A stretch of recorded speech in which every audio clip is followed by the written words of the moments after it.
How to create a for loop with delay with C++ in Unreal, because every time I create a new project, it doesn't take too long before I recreate those functions in my micro libraries, as I think they are pretty useful for prototyping. So I was curious to see if it was easy to recreate them in C++ instead of in Blueprint, and it's actually way more trouble than I thought. So yeah. Not sure I recommend it, but at least it works, so let's get to it. But before we start, today's video is going to reuse a bunch of information that we saw in the video 52 of this series, so I strongly recommend to go see that one, otherwise I think you're gonna be confused. But in case you don't want to, here is the code, and it's time to jump into it. And here we are in our header file, and today, to create the for loop with delay, we're going to use the pending latent action class. And if you watched the previous video, you probably already know that we need a lot of code to set up that class. So we're gonna do it together, but I'm gonna do it quickly since we already did it in the previous video. If you want to have more information about it, you can go back and watch that video, but I'm not going to go into all the details with you. Not in this one. But we're still going to take the time to go through all the lines together, because there's a lot of them and there's a lot of details here and there. Okay, good. So we're going to create a f-pending latent action right here, and we're also going to use a Blueprint function library to store the function that we're going to expose to Blueprint, and that function is going to create an instance of that class. Okay, good, let's get to work. First thing first, the include. So here I'm gonna need the latent action.h include, because we want to create a pending latent action, and that means that we need to include the class right here. Perfect, we have the class. The next thing that we're missing is the input and output pins we want to create for our function, and since we want to create a for loop, we're gonna need a few inputs and outputs. So we're gonna need first the execute input pin to be able to execute our for loop, and I also want to add the possibility to break out of the for loop, so I'm going to add the break input pin right here. And then after that we have the output pins, and these are the same as in Blueprint, so we have the loop body and the completed pin. So the loop body every time the loop gets updated, and the completed every time, well, the loop is completed. That's going to happen only once. Okay, good. We have the enums that we're going to use to create the input and output pins, and now we can just scroll down a little bit and create our little function right here. I say little, but it's pretty big, and it's actually just big because I have a huge comment right here at the beginning. But other than that, it's pretty straightforward. I have my static void for loop with delay. It's just a basic for loop. I'm feeding it a world context object because I need to have access to the world to get the latent action manager that we're going to use to create our latent action. So we need the world context, and I'm setting it into a variable right here. Then I have my latent action info that is required by Unreal to create a latent action blueprint node. That's how it is. You just have to provide them to your function, and then you have the input and output pins to your function. So these are the two enums we just created at the top. So input pins and output pins. And then we have all the other variables that we need for a for loop. So we have the first index, the last index. We need the delay, how much time we want to wait between the iterations of our for loop. That's the purpose of this function. And then we have one last integer right here, a reference this time, because that one is going to be the index of the current loop in the for loop. That way the user is going to know which index it's currently at. As for the meta right here, I'm making sure that my function is blueprint callable. My world context is going to be equal to my variable world context. The function is going to be latent, and it's going to take the latent info that I'm going to provide right here in my variable. And I'm also going to expand my enum as execs to create multiple input and output execution pin using my both enum right here. And that's about it. There's a quick note, this function doesn't work exactly the same way as the functions that we have in Blueprint, because this function right here doesn't allow you to change the last index in the middle of the loop, which is something that happens with the default for loop. In my case, I just wanted to remove that feature because it's not really useful and I was a little bit lazy, so I just removed it. But if you want to edit that last index variable during the for loop, just make sure to convert it to a constant ref right here, the last index, convert it to a constant ref instead of a simple int, and that's going to allow you to change the last index during the for loop if you need to. But that's not going to be my case today. I'm just going to leave it to a simple int right here. Perfect, I have my function. That function is not going to do anything. It's just going to create a latent action, and that action is going to do the actual for loop. Perfect, let's scroll down a little bit to define that class. And in that class, we're going to need first a bunch of variables. All the variables that we're going to need to create a for loop actually. So we have the first index, the last index, the delay we want to wait between iteration, the current time of our timer, and then the current index of our for loop. So these are all the variables that we need to create a basic for loop. And then since I also want my for loop to be able to break, I'm also going to need a little boolean, because it's not possible to just call an event on a latent action, we have to set a variable, and then during the next update, that action is going to check, oh, okay, do you want to break? Yes? Oh, okay, good, let's break. So what we're going to do is simply setting the boolean to true when we want to break out of the for loop.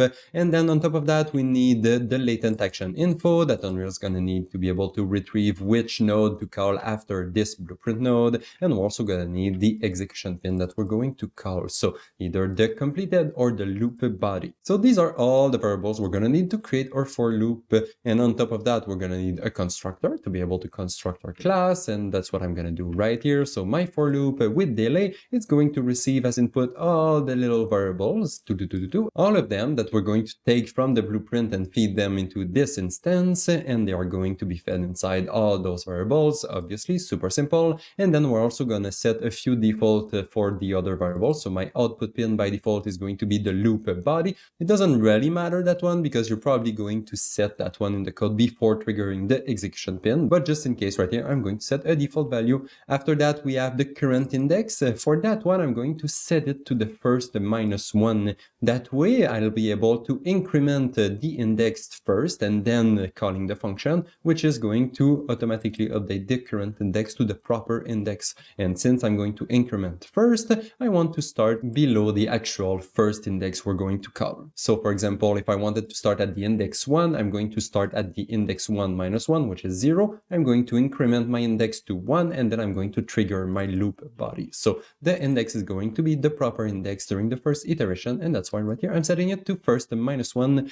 And finally, the current time, it's going to be the timer delay, because I don't want to wait before executing the first loop body. I want to execute it right away, and then I'm going to wait before the next iteration of the for loop. I don't want to wait on the first iteration. If you want to wait on the first iteration, you can just set that current time equal to 0 by default, and then you're gonna have to wait until the next timer delay before triggering the for loop. That's just how it's gonna work. Okay, so I have my constructor, I'm setting all the default variables of all my variables, and then I can do the logic of my action, and that's gonna happen inside the update operation. That's the function that's going to be called automatically by Unreal every frame for our latent action, so we can put everything we need in there, and in our case, it's just going to calculate the time and then trigger the for loop whenever it's needed. So virtual void update operation, provide the response right here, and obviously we are overriding the parent function. Perfect. The last little thing that we're gonna add in the header file is the description above the blueprint node when we are debugging it. So when we are playing in game and we are debugging the blueprint, we can see a little description above the blueprint node, and that's what I'm doing right here. So inside the virtual fstring get the description function, I'm going to write the string I want to write on top of my blueprint node. In my case, I want to display the progress of my for loop. So progress is going to be current index / last index. And then I want to also be able to see the delay, the current delay of my for loop. So that way I'll be able to know when the next iteration of the for loop is going to happen. So delay, current time / delay. And that's it. That's just going to give me more information in the blueprint when I'm trying to debug this node. And actually, that's it for the header file. Yep, there's already a lot of code, and now it's time to jump in the CPP. And here we're gonna start with the includes as usual. So we're gonna need a few right here. We're gonna need engine.h to retrieve the world based on the world context object we receive as input.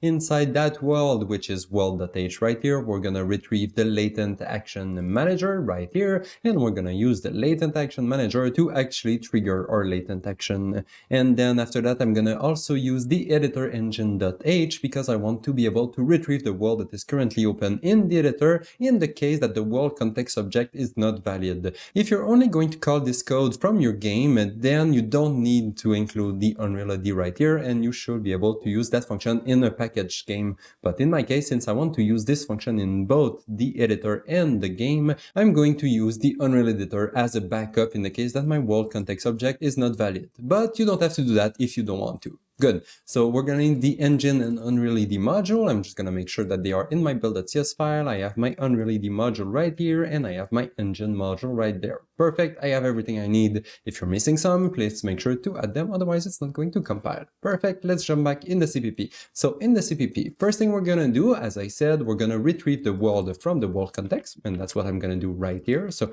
gengine get world from context object, providing it the object we receive as input, and that's going to try to find a world inside that world context object, and it's going to output it into a little variable right here. If it fails, it's just going to return null, and that's gonna be fine, because if the world is not valid, then I'm going to ask my editor to see if it knows which world is currently open in the editor. So if my world is equal to null and my gedit is not equal to null, so I am currently in the editor, then I'm going to simply set my world using the getEditor world context.world. So that's going to be the world currently open in the editor, and that's it. That should be enough to set our world variable. I'm still going to make sure that my world variable is valid, otherwise it's just going to crash and I don't want that. So if my world is equal to null, then I'm just going to write an error message and return right away. And the reason I think it's really important to write an error message right here, it's because there's no actual blueprint execution pin that are going to be called after this function. This for loop with delay right here, if it fails, it's going to end your blueprint flow, and the user is not going to know why or what happened during that function call.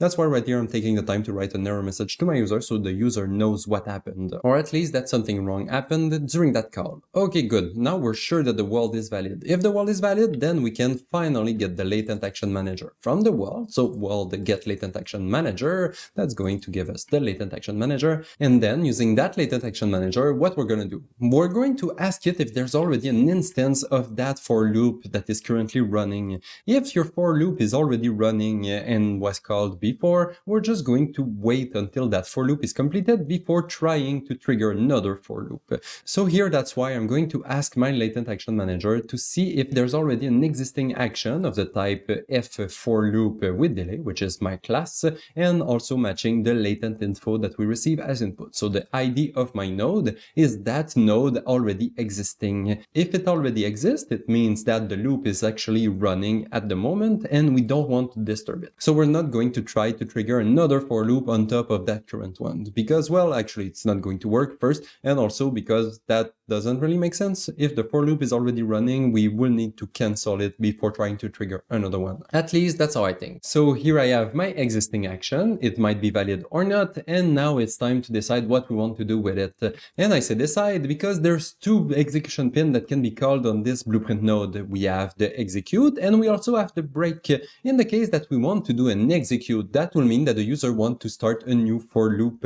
In that case, if my existing action is valid, I don't want to do that. I want to make sure that my existing action is not valid before trying to create a new for loop. If the for loop is running, I don't want to create another one on top of it. So here, if my existing action is equal to null, then I'm going to create my new action, because that's what I want to do. I want to execute, which means creating a new action. And then if the previous action is not valid, then I'm going to create a new action. So here I'm going to create a new pointer to f for loop with delay. It's going to be named action. I'm going to do a new for loop with delay, providing all the variables that we receive as input. So first index, last index, delay index, everything we need. And then I'm going to register that action towards the latent action manager. So latent action manager, add new action, providing it the latent info, which is going to identify that node towards the latent action manager, and also the action we just created. So that's the action that we have right here. So we're creating an action and then we associate it to the latent info we receive as input, and that's it. That's going to create the action, and the action is now a responsibility of the latent action manager. We don't have to do anything with it anymore. It's all going to be handled from now on. Perfect.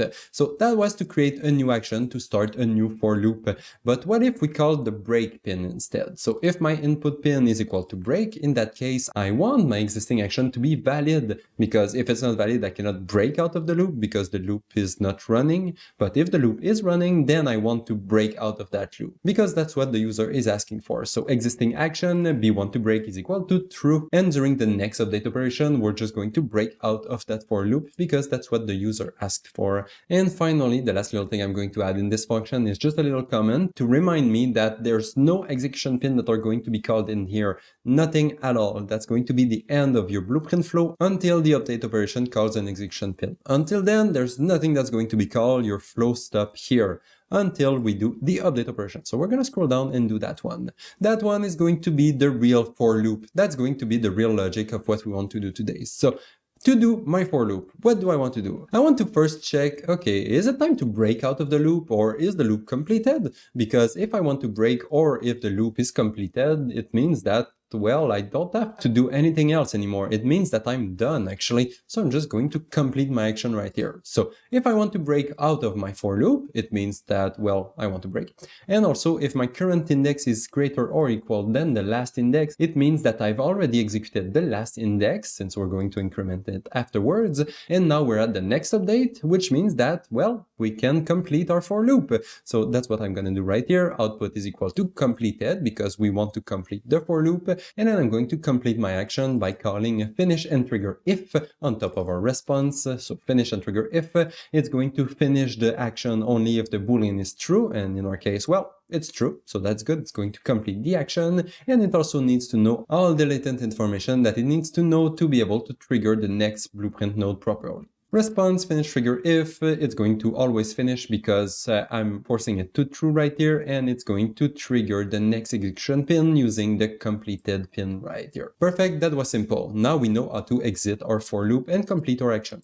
That's good, but now we actually need to do the real for loop. So here, this function is called every frame. So we're just going to increment the timer until it's time to trigger the next update. And after that, we're going to reset our timer and start again, and reset our timer, start again until we reach the last index. So let's do that. I'm going to start by incrementing my timer. So response.elapsed the time, that's going to be the delta time since the last update operation. So I'm going to increment my timer slowly every frame. And then if the timer of the current time is greater than the delay, it means that it's now time to trigger the next loop body, and that's exactly what I'm gonna do. But first I want to decrement my timer because I want to be able to reuse that timer for the next iteration, and obviously increment my index because now I'm at the next index in my for loop, and then I can finally trigger my output pin. So which output pin I want to trigger is the loop body, obviously, and I don't want to finish my action, so I'm just going to call trigger link this time. To trigger a link, you just need to provide the latent info. Here we go. And that's going to trigger the output pin that you want to trigger, which in my case is going to be the loop body, obviously.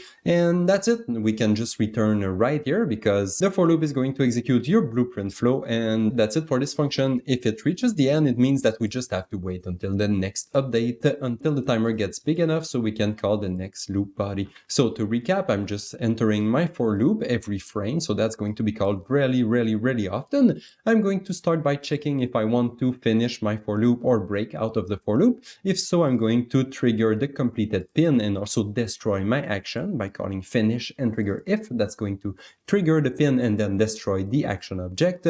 But if we were not done with that loop, I'm going to increment my timer. If the timer is big enough, I'm going to trigger the loop body once and reset my timer. Then it's going to return and come back during the next tick. So next update operation right here. Do I want to break or am I completed? No. Okay. Increment the time. Am I big enough? No. Okay, we're just gonna wait until the next tick. Next tick, did I complete the loop? No. Increment the timer. Is the timer big enough? Oh, yes, maybe the timer is big enough. Trigger the next loop body. And then it's going to return and come back to the next tick. Next tick, do I want to complete the loop? Oh, yes, I looped twice and that's what I wanted. So now I can simply finish my action and we're done. And yeah, I hope it made sense. And now it's time to jump in Unreal to see if it works. And here we are finally in Unreal, and it should not be too long because I'm assuming you already know how our for loop works. So I have my user interface right here, which is the one that I have right there. I can decide which index I want to start my for loop. So my first index right here, my last index, so I can decide that one too. And also the delay I want to wait in between the iteration of my for loop. For the logic of my for loop, I kept it super simple. I'm just going to update this little integer right here using the current index of my for loop. So I'm just going to refresh refresh my user interface. And then I have two buttons, one to start the for loop and one to break out of the for loop. And that's it. And if we look at the graph, it's also super simple. It's just a for loop right here. We have the execution of the for loop. When we click on the button start, it's going to execute our for loop.